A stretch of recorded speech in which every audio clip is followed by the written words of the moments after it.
श्रोताबंधु नमस्कार। आज आमर युववाणीर शब्दमंच कार्यक्रम मो स्वागत जनावि नृत्यशिल्पी कमलिनी महानंद को। मैडम नमस्कार। नमस्कार। मु आपणक नृत्यशिल्पी कमलिनी महानंद। मु जणे शास्त्रीय नृत्य शिक्षिका। भरतनाट्यम, कथक और ओडिसी मु प्रशिक्षित अच्छी। आज्ञा ताले मैडम देखंतु माने गोटे जो नॉर्मल मनीष थाए से भली आपणकर दिनचर्या थाए ना गोटे नृत्यशिल्पर किसी अलग भाव दिनचर्या बीती थाए? नहीं देखंतु दिनचर्या बेले समस्तंकर समान न थाए आ थाए भी जेमिति समस्ते नॉर्मल लाइफ रे निजर कर्म पथ को जीवा लगी रेडी होंती। मु भी मोर कर्म पथ को जीवा ले रेडी हुए। सकाळु मोर नित्यकर्म सारिकी मोर ऑनलाइन क्लासेस रे जो मो स्टूडेंट गुड़ाक अच्छी तांकु मु टिके ध्यान दिए। तापर मो निजर घर काम भी सारिकी मु मोर कर्म पथ को चली जाए। आज्ञा ताले आपण केबेठू माने नृत्य पथरे प्रथम टाइम पाद देइथिले? देखिबा को गले मैं पिला बेलू मोर इच्छा थिला अछि आ रहिबो। नृत्य मोर गोटे प्रकार अंश हो गलानी। पिला बेलू छोट बेलू मु जेतेले 6 वर्ष थिली सेबरु मु स्टार्ट करिछि कहले चले।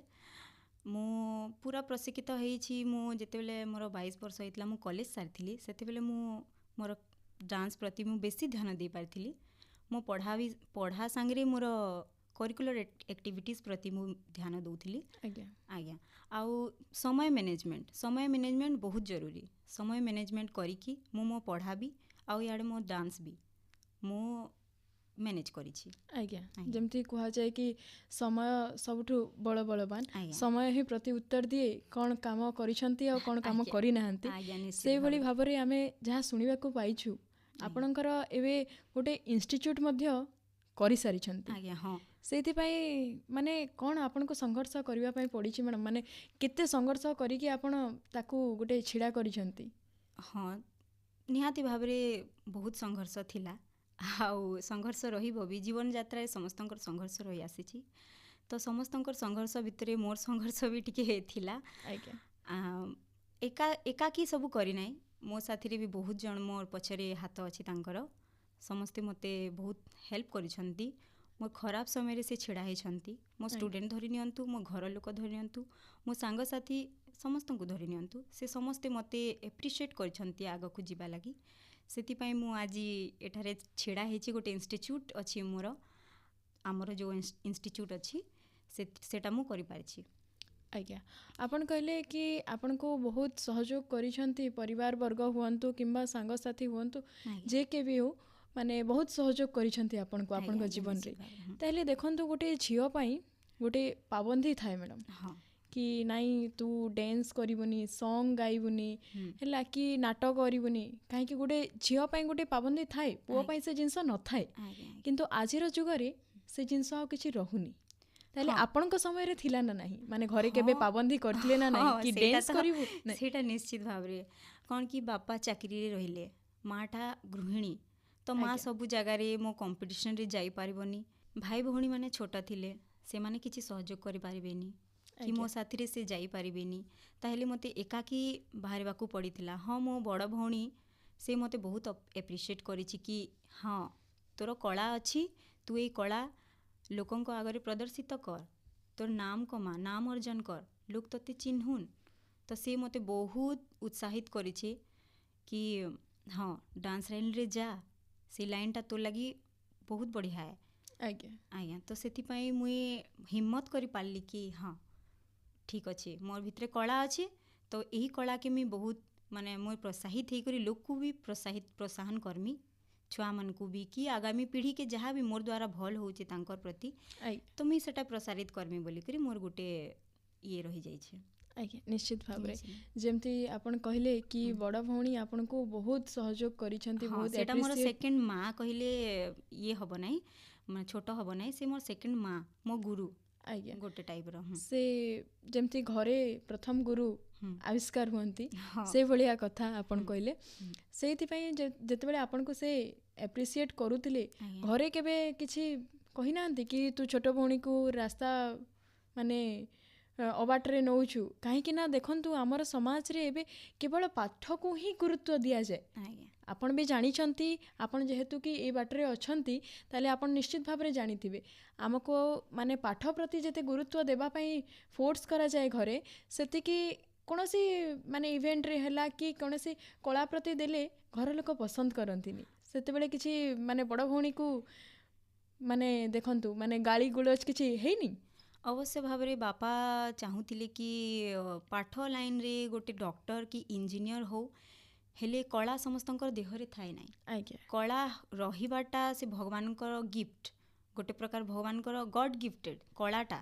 ଆଜ୍ଞା ଗୋଟେ ଛୁଆ ଭିତରେ କଳା ଦିଶୁଛି ତ ମା ବାପା ତାଙ୍କୁ ମୁଁ କହିବାକୁ ଚାହୁଁଛି କି ଆଜିକାଲିକା ଆଧୁନିକ ଇଏରେ, ଆଧୁନିକ ପରିବେଶରେ ଏବେ ଅଲଗା ହେଇଯାଇଛି ପରିବେଶ, ହେଲେ ସେ ପରିବେଶରେ ମା ବାପା ଚାହୁଁଥିଲେ କି ପାଠ ସାଠ ପଢ଼ିକି ଗୋଟେ ଚାକିରି କରୁ ଅବା କିଛି ଗୋଟେ ଏମିତି ରୋଜଗାର କରୁ ଯେଉଁ ତା'ର ଜୀବନଶୈଳୀ ଚେଞ୍ଜ ହେଇଯାଉ, ଛୁଆର ଜୀବନଶୈଳୀଟା ଚେଞ୍ଜ ହେଇଯାଉ, ସେ ଆଗକେ ଅଗ୍ରସର ହଉ ଚାକିରି ଲାଇନରେ।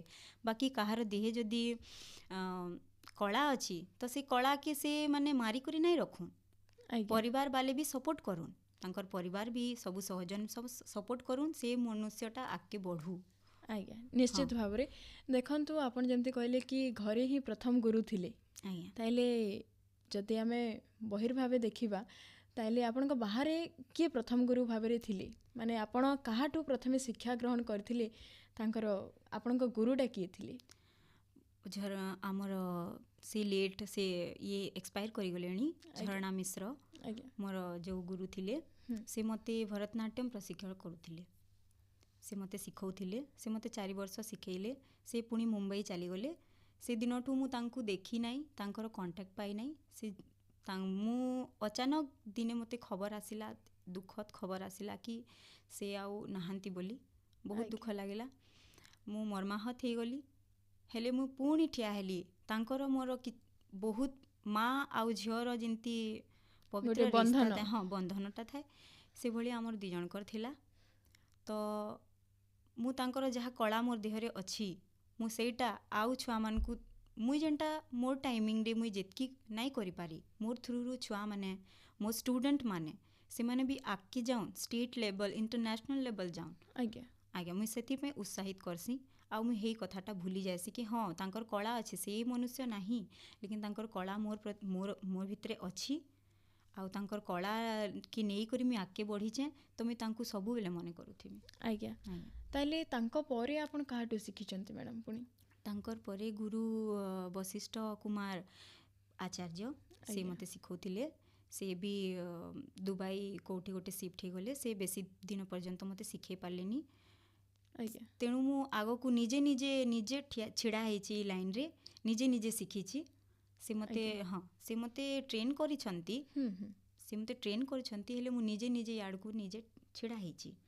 ଆଜ୍ଞା ଆଜ୍ଞା ଆଚ୍ଛା ତାହେଲେ ଆପଣ ଆଜି ପର୍ଯ୍ୟନ୍ତ କେଉଁ ଜାଗାରେ ପ୍ରଦର୍ଶନ କରିପାରିଛନ୍ତି? ଦେଖନ୍ତୁ ଷ୍ଟେଟ୍ ଲେଭଲ୍କୁ ମୁଁ ଯାଉଥିଲି ଆଉ ଯାଇପାରୁନ ବି ଥିଲି। ମୋ ଘରର ପରିସ୍ଥିତି ଏମିତି ଥିଲା ଯେ ମୋତେ କିଏ ଗାର୍ଡ଼ିଆନ୍ ହିସାବରେ ମୋତେ କିଏ ନେଇକି ଯିବାର କଷ୍ଟକର ଥିଲା। ଆଜ୍ଞା ଆଜ୍ଞା ତ ସେଥିପାଇଁ ମୁଁ ବହୁତ ପ୍ଲାଟଫର୍ମ ମିସ୍ ବି କରିଦେଇଛି। ଆଉ କରିଛି ଯେତେବେଳେ ମୋର କଲେଜ ଲାଇଫ୍ରେ ମୁଁ କରିଛି, କଲେଜରେ ସ୍କୁଲରେ କରିଛି, ଆଜ୍ଞା ହଁ ଅଂଶଗ୍ରହଣ କରିଛି।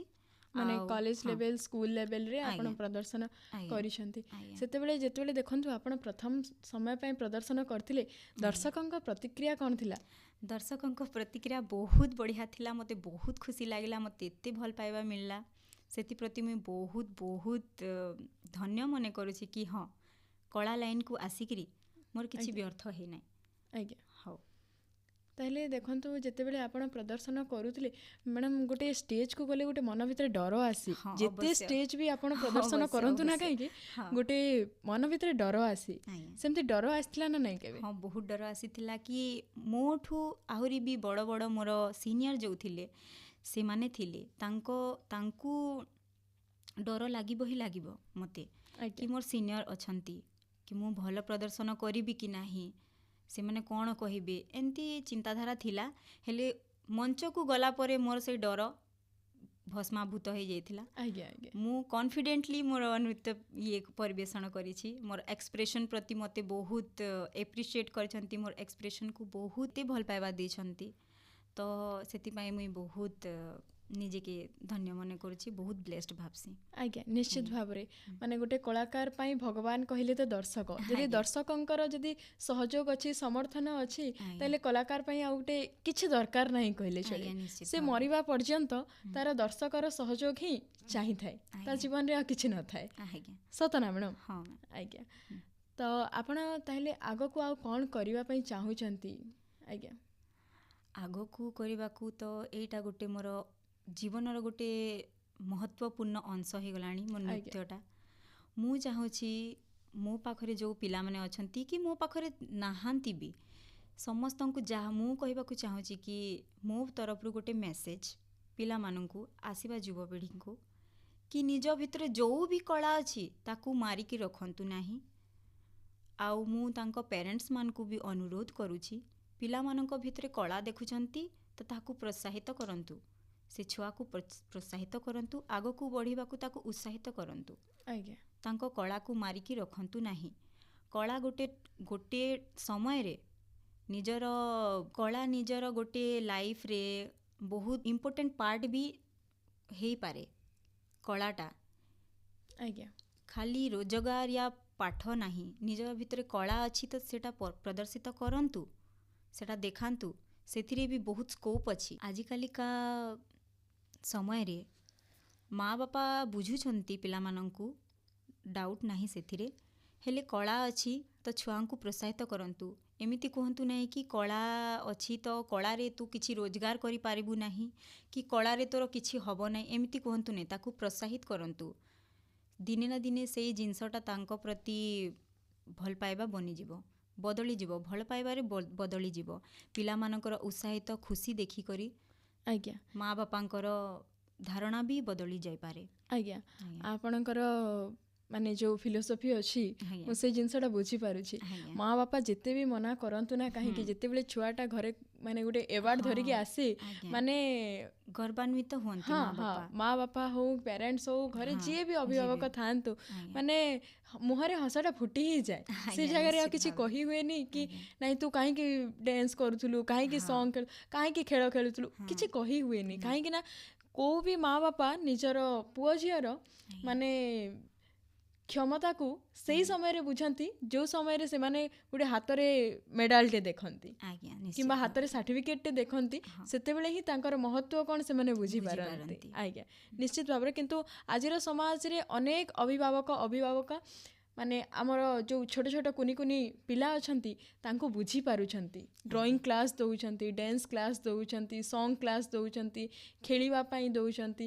ସେଇଥିପାଇଁ ଅନେକ ଅଭିଭାବକମାନଙ୍କୁ ବି ଧନ୍ୟବାଦ। ଆପଣ ତ ଅନେକ ଅଭିଭାବକମାନଙ୍କର ସଂସ୍ପର୍ଶରେ ଆସୁଛନ୍ତି, କିଭଳି ଅଭିଭାବକ ଅଛନ୍ତି ଆପଣ ନିଶ୍ଚିତ ଭାବରେ ଜାଣିଥିବେ। ସେଇଥିପାଇଁ ଦେଖନ୍ତୁ, ଆପଣ ଯଦି ଗୋଟେ ଅଭିଭାବକ ହେବେ, ତାହେଲେ ଆପଣଙ୍କର ଛୁଆକୁ କେମିତି ଶିକ୍ଷା ଦେବେ? ନିଶ୍ଚିତ ଭାବରେ ମୁଁ କହିବି ମୋ ପିଲାକୁ କି ତାର ଯେଉଁ ଜିନିଷ ତା ଦେହରେ ମୁଁ ଦେଖିବି କି ହଁ ତାକୁ ସ୍ପୋର୍ଟସରେ ମନ ଅଛି, ସେ ସ୍ପୋର୍ଟସରେ ଯାଉ, ସେ ପଢ଼ିବା ତାକୁ ଇଚ୍ଛା ଲାଗୁଛି ସେ ପଢ଼ୁ, ଯାହା ଇଚ୍ଛା ଲାଗୁଛି କରୁ, ନିଜର ସ୍ୱପ୍ନକୁ ସେ ଜିଉ, ତା ସ୍ୱପ୍ନକୁ ମାରିକି ରଖୁନାହିଁ, ତା ସ୍ୱପ୍ନକୁ ସେ ଜିଉ। ଆଜ୍ଞା, ହଁ, ଦୁନିଆ ବହୁତ ସୁନ୍ଦର ଅଛି, ବହୁତ ସୁନ୍ଦର ଲାଗିବ ନିଜର ସ୍ୱପ୍ନ ସହିତ ଜିଇବାକୁ ହେଲେ। ଆଜ୍ଞା, ମ୍ୟାଡ଼ାମ୍, ଆପଣ କିଛି ସମୟ ପୂର୍ବରୁ କହୁଥିଲେ ମାନେ କଲେଜ ଲାଇଫ୍ରୁ ତା ପୂର୍ବରୁ ମଧ୍ୟ ମାନେ ସ୍କୁଲ ଲାଇଫ୍ରୁ ଆପଣ ଡ୍ୟାନ୍ସକୁ ନିଜର ମାନେ ଗୋଟେ ମୁଖ୍ୟ ଅଂଶ ଜୀବନର ବୋଲି ଭାବି ନେଇଛନ୍ତି। ତାହେଲେ ଦେଖନ୍ତୁ, ସେଇ ଟାଇମ୍ରେ ପାଠପଢ଼ା ଥିଲା, ପାଠପଢ଼ାର ଗୋଟେ ମାନେ ଚିନ୍ତା ଥିଲା। ସେଇ ସମୟରେ ଡ୍ୟାନ୍ସର ରିହର୍ସ ସେଇଟା ବି ଗୋଟେ ଚିନ୍ତା। ଦୁଇ ଚିନ୍ତାକୁ ଆପଣ କେମିତି ଭାରସାମ୍ୟ ରକ୍ଷା କରୁଥିଲେ? ନିଶ୍ଚିତ ଭାବରେ କହିବାକୁ ଗଲେ ସ୍କୁଲ ଲାଇଫ୍ରେ ହଉ ୟା କଲେଜ ଲାଇଫ୍ରେ ହଉ, ପଢ଼ା ଲାଇଫ୍ରେ ବି ହଉ, ଷ୍ଟୁଡେଣ୍ଟ ଲାଇଫ୍ରେ ଦୁଇଟା ଜିନିଷ ମ୍ୟାନେଜ୍ କରି ହୁଏ ନାହିଁ। ସେ ଭିତରେ ବି ମୁଁ ମୋର ସମୟ ବାହାର କରିକିରି ମୁଁ ଯେଉଁ 2 ଘଣ୍ଟା ଯଦି ପାଠ ପଢ଼ିଲି, ମୁଁ ଘଣ୍ଟେ ଅଧା ଘଣ୍ଟା ମୁଁ ନୃତ୍ୟକେ ଦେଇଛି। ଆଉ ମୁଁ ସେଇ ଛୋଟ ଯେମିତି କୁହନ୍ତି କି ବୁନ୍ଦ ବୁନ୍ଦରେ ସାଗର, ତ ସେମିତି ମୁଁ ଛୋଟ ଛୋଟ ପ୍ରୟାସରୁ ହିଁ ମୁଁ ଏତେ ବାଟରେ ଛିଡ଼ା ହେଇପାରିଛି, ମୋର ମାଇଲ ଖୁଣ୍ଟ କରିପାରିଛି। ଛୋଟବେଳୁ ହିଁ ମୋର ଇଚ୍ଛା ଥିଲା କି ମୁଁ ଏଇ ଲାଇନ୍ରେ ଆସିବି, ଏଇ ରାସ୍ତାକୁ ମୁଁ ଧରିବି। ତ ତ ସେଇଟା ମୁଁ ଆଜି ମୋର ସ୍ୱପ୍ନ ସାକାର ହେଇପାରିଛି ଆଉ ମୁଁ ଚାହିଁବି ଆଗକୁ ବି ହଉ। ଆଜ୍ଞା ଆଜ୍ଞା। ତାହେଲେ ଆପଣଙ୍କର ମାନେ ଆଗକୁ କ'ଣ ସ୍ୱପ୍ନ ସବୁ ସାକାର କରିବା ପାଇଁ ଚାହୁଁଛନ୍ତି? କହିଲେ ଆଗକୁ ସ୍ୱପ୍ନ ସାକାର ହେବ, କ'ଣ ସବୁ ସ୍ୱପ୍ନ ଦେଖିଛନ୍ତି ଯେଉଁଟା ସାକାର କରିବା ପାଇଁ ନିଶ୍ଚିତ ଚାହୁଁଛନ୍ତି? ଭାବରେ ମୁଁ ଯେଉଁ ପିଲାମାନେ ମୋ ଷ୍ଟୁଡେଣ୍ଟ ଅଛନ୍ତି, ଆଜ୍ଞା ମୁଁ ଯେଉଁ ଜାଗାରେ ଛିଡ଼ା ହେଇପାରିଲି ନାହିଁ, ଯେଉଁ ଜିନିଷ ମୁଁ କରିପାରିଲି ନାହିଁ, ସେ ଜିନିଷରେ ସେମାନେ ମାନେ ଆଗକୁ ବଢ଼ନ୍ତୁ, ସେମାନେ ପ୍ରଖ୍ୟାତ ହୁଅନ୍ତୁ, ତାଙ୍କର ନାମ ଇଏ କରନ୍ତୁ, ମୋତେ ଡେଡିକେଟ୍ କରନ୍ତୁ ନାହିଁ, ସେଇଟା ମୋର ଦୁଃଖ ନାହିଁ। ହେଲେ ମୋର ପିଲାମାନେ ଯାଇକରି ଆଗକେ ମୋର ନାଁଟା ଯଦି ବି ମେନସନ୍ କଲେ ମୋତେ ସେଇଟା ବହୁତ ଗର୍ବ ଲାଗ୍ବା କି ହଁ ମୋର ପିଲାମାନେ ଆଗକେ ଗଲେ ଆଉ ମୋର ନାଁଟା ଧରଲେ, ସେଇଟା ମୋର ଲାଗି ବହୁତ ଯଥେଷ୍ଟ ଏ କି ହଁ ମୁଇଁ ଛୁଆମାନଙ୍କର ଭିତରେ ମୁଇଁ ନିଜେକେ ଦେଖିପାରୁଛେ, ସେ ଜାଗାରେ ନିଜେକେ ପାଇପାରୁଛେ। ଆଜ୍ଞା ବସ୍ ହେଇ ସ୍ୱପ୍ନ ମୋର ଅଛି ଆଉ ହେଇ ଜିନିଷରେ ରହିଯାଇଛେ, ମୁଇଁ ଆଗକେ ବଢ଼ୁନ୍ ଛୁଆମାନେ ମୋର ଆଉ ସବୁ ଠିକ୍ ହଉ ଭଗବାନଙ୍କର ଦୟାରୁ। ଆଜ୍ଞା। ଆଜ୍ଞା ଯେମିତି ଆପଣ କହିଲେ କି ପିଲାମାନେ ଆପଣଙ୍କଠାରୁ ଇନ୍ସପାୟାର ହେଉଛନ୍ତି, ଆଜ୍ଞା। ଆପଣ କାହାଠୁ ଇନ୍ସପାୟାର ହେଇଥିଲେ ମ୍ୟାଡ଼ାମ୍? ପିଲାଟି ବେଳରୁ ମୋତେ ତ ଶିଖେଇବା ପାଇଁ କେହି ନଥିଲେ, ଭିତରେ କଳା ଥିଲା, ଟିଭି ଦୂରଦର୍ଶନ ଏଇଟା ଦେଖି ଦେଖି ମଞ୍ଚ ଅଭିନୟ, ତାଙ୍କର ତାଳ, ତାଙ୍କର ରିଦମ୍ ସବୁ ମୋତେ ବହୁତ ମୋର ମନକେ ଛୁଇଁଥିଲା। ଆଜ୍ଞା ତ ସେଥିରୁ ମୁଁ ଉତ୍ସାହିତ ହେଇଥିଲି କି ହଁ ମୋତେ ଶିଖିବା ଦରକାର। ତ ମୁଁ ସେଇଠୁ ମୋତେ ରୁଚି ହେଇଥିଲା, ମୁଁ ନୃତ୍ୟ ଶିଖିବି ବୋଲି ସେଇଠୁ ମୋତେ ରୁଚି ହେଇଥିଲା ପିଲାଟି ବେଳରୁ। ମୋତେ ମୋ ମା ବହୁତ ଏପ୍ରିସିଏଟ୍ କରିଛି କି ହଁ ତୁ ଭଲ ଡାନ୍ସ କରୁଛୁ ତ ତୁ ଏଇ ଲାଇନ୍ରେ କର। ଆଜ୍ଞା। ଆଜ୍ଞା ମାନେ ଘରେ ସହଯୋଗ ମଧ୍ୟ ଥିଲା ମା ବାପାଙ୍କର? ହଁ ବାପା ଟିକେ ଷ୍ଟ୍ରିକ୍ଟ ଥାନ୍ତି, ସମସ୍ତଙ୍କ ବାପା ଟିକେ ଟିକେ ଷ୍ଟ୍ରିକ୍ଟ ଥାନ୍ତି। ଆଜ୍ଞା, ଘରର ମୁରବୀ ଯେମିତି। ହଉ ମାଟା ତ ମା ମନ ନା, ହଁ ତ ସେ ପିଲାକୁ ବୁଝେ, ବେଶୀ ବୁଝେ, ବାପା ବି ବୁଝନ୍ତି ମନା ନାହିଁ, ହେଲେ ମା ମନଟା ବେଶୀ ବୁଝେ। ତ ମା ମୋତେ ସବୁବେଳେ କୁହେ କି ଯଦି ତୋତେ ନୃତ୍ୟ କରିବା ପାଇଁ ପସନ୍ଦ ଆଜ୍ଞା ଠିକ୍ ଅଛି ତୁ ଯା। ମା ମୋ ସହିତ ବହୁତ କମ୍ପିଟିସନ୍ରେ ବି ଯାଇଛି ଆଜ୍ଞା ଛୋଟବେଳେ, ତାର ଦେହ ଭଲ ରହୁଥିଲା ମାଆର, ତ ସେ ବହୁତ କମ୍ପିଟିସନ୍ରେ ମୋ ସହିତ ଯାଇଛି ଆଜ୍ଞା ଆଉ ମୋ ମାଆର ଦୟାରୁ ମୁଁ ଫର୍ଷ୍ଟ ୱିନର୍ ଏମିତି ଯେତେବେଳେ ମୁଁ ସାର୍ଟିଫିକେଟ୍ ନେଇକି ଆସେ ମୋର ମା ବି ବହୁତ ଗର୍ବାନ୍ୱିତ ହୁଏ। ଆଜ୍ଞା ବାପାଙ୍କୁ ଯାଇକି କୁହେ, ବାପା ପଛରେ ଜାଣନ୍ତି କି ଆମେ କମ୍ପିଟିସନ୍ରୁ ଆମେ ରିଟର୍ନ ଆସି ସାରିଲୁଣି କହିକି। ବାପାଙ୍କୁ ଜଣାଉନଥିଲୁ, ବାପାଙ୍କୁ ମୁଁ ବହୁତ ଡରେ, ଏବେ ବି ମୁଁ ବାପାଙ୍କୁ ବହୁତ ଡରିବା କାରଣ ମୁଁ ବହୁତ ରେସ୍ପେକ୍ଟ କରେ ବାପାଙ୍କୁ। ବାପା ଆଗରେ କୁହନ୍ତି ନାହିଁ, ସେ ଏକ୍ସପ୍ରେସ୍ କରନ୍ତି ନାହିଁ, ସେ ପଛପଟେ ମୋତେ ଏପ୍ରିସିଏଟ୍ କରୁଥିବେ, ମୋତେ ବହୁତ ବେଶ ଭାବରେ ଜଣାଅଛି। ଆଜ୍ଞା। ହଁ ତ ମାନେ ସବୁ ଘରେ ଗୋଟେ ସେଇଟା କାହାଣୀ ଥାଏ ମ୍ୟାଡ଼ାମ୍ କି ଆଜ୍ଞା, ମାନେ ଆଜ୍ଞା। ବାପା ଗୋଟେ କଠୋର କିନ୍ତୁ ମାର ମନ ମା ମମତାରେ ଭରିଯାଏ। କିନ୍ତୁ ଛୁଆଟା ତାର ଇଚ୍ଛା ଅଛି ହଁ ଯାଉ, ମାନେ ସେ ଯାଇକି ବାପାଙ୍କୁ ମନେଇବ ଆରେ ଯାଉ ତାର ଇଚ୍ଛା ଅଛି ନୁହଁ, ସେମିତି ହୁଏ। ଆଜ୍ଞା ଆଜ୍ଞା ନିଶ୍ଚିତ ଭାବରେ। ଆଜ୍ଞା ଏତେ ସମୟ ତ ଆପଣଙ୍କର ଯେଉଁ ସୁଖ ସମୟ ଥିଲା କିମ୍ବା ଆପଣ ଯେଉଁ ସୁଖରେ କାଟିଛନ୍ତି ସମୟ, ସୁସୁବିଧାରେ ସମୟ ଯେଉଁ ବିତିଯାଇଛି ସେହି ସମୟ ବାବଦରେ ଆମେ କଥା ହେଲା। କିନ୍ତୁ ଯଦି ଆପଣ ଏଇ ରାସ୍ତାରେ ଗତି କଲେ ତାହେଲେ ମ୍ୟାଡ଼ାମ୍ କେଉଁ ପ୍ରକାର କଷ୍ଟ ଦେଖିବାକୁ ପଡ଼େ, କେଉଁ ନକାରାତ୍ମକ ମାନେ କାହାଣୀ ମଧ୍ୟ ଦେଇ ଆପଣ ଗତି କରନ୍ତି? ଦେଖନ୍ତୁ ଗୋଟେ ଝିଅ ସମାଜରୁ ନୃତ୍ୟ କହିଲେ ଅଲଗା ଅଲଗା ଧାରଣା ଦିଆଯାଏ କି ହଁ ନଚନିଆ ହବା, ଏ ତ ନାଚି ଯାଉଛେ, ୟାର କିଛି ଇଜ୍ଜତ ନାହିଁ, ଏମିତି ଶୁଣିବାକୁ ମିଳେ ଝିଅମାନଙ୍କୁ। ଠିକ୍ ଅଛି ଆଜ୍ଞା ହଁ, ତ ସେଇଟା ମୁଁ ବି ଶୁଣିଛି, ମୋ ପ୍ରତି ବି ଘୃଣା ଭାବ୍ୟ ଲୋକଙ୍କୁ ଦେଖିଛି। ହେଲେ ମୁଁ ଏଇଟା ଗୋଟେ ଖୁସି ଲାଗୁଛି ମୋତେ ଯେ ମୁଁ ହଁ ସମସ୍ତଙ୍କ କଥାକୁ ଏଡ଼େଇକି ଆଜ୍ଞା ମୁଁ ମୋର କର୍ମ ପଥରେ ଚାଲି ଯାଇଛି ଆଉ ଚାଲୁଥିବି।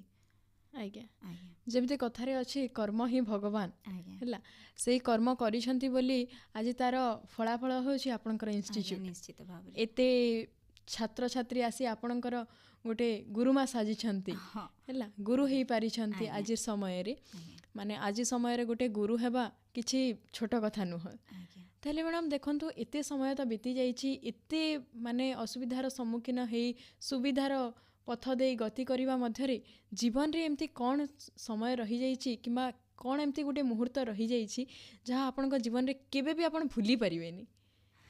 ଦେଖନ୍ତୁ ଦେଖିବାକୁ ଗଲେ ବହୁତ ଏମିତି ଗୋଟେ ଇନସିଡେଣ୍ଟ ହେଇଯାଇଛି ସେଥି ଭିତରୁ ଗୋଟେ ମୋ ଛୁଆ ଗୁଡ଼ାକ ଷ୍ଟେଟ୍ ଲେଭେଲ୍କୁ ଯାଇଥିଲେ, ମୋ ନାଁକୁ ଉଜାଗର କରିଥିଲେ, କି କୋରିଓଗ୍ରାଫ୍ଡ ବାଏ ମୋ ନାଁ ନେଇକି ସେ ଉଜାଗର କରିଥିଲେ, ମୋତେ ଯାଇକି ମୁଁ ସମ୍ମାନିତ ହେଇଥିଲି, ଷ୍ଟେଜ୍ ଉପରକୁ ଯାଇକି ସମ୍ମାନିତ ହେଇଥିଲି, ସେଇଟା ମୋତେ ବହୁତ ଭାବ ବିହ୍ୱଳ କରିଦେଇଥିଲା।